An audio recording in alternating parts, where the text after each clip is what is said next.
सांगतो की पुढच्या बाजूला इथनं परत आता तहसीलदार कार्यालय तिथं एक तलाव आहे, सोमेश्वर तलाव. 12 महिने पाणी असतंय. आज गडावरचे लोक कसं आहे स्विमिंगसाठी आणि कपडे धुण्यासाठी त्याचा वापर करतात. त्याच्यानंतर पहिलं लागतं रेडेमाल. तिथं पोलीस स्टेशन आहे. रेडेमाल कसं आहे, पहिलं रेडे बांधण्याचं ठिकाण होतं. संपूर्ण धान्य रेड्याच्या पाठीवरून आणायचे. आणि आज तिथं जनता बाजार. जनता बाजार म्हणजे सरकारी धान्य तिथं मिळते.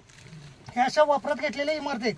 त्याच्या पुढच्या बाजूला एक पॉईंट म्हणजे कसं आहे, धर्मकोटी. धान्य कोठरातून धान्य आणायचं, गोरगरीब जनतेला राजे लोक दान धर्म करत होते. पण आता 6 महिन्यापूर्वी तिथं पोलीस स्टेशन होतं. ते पोलीस स्टेशन बंद केलेलं आहे.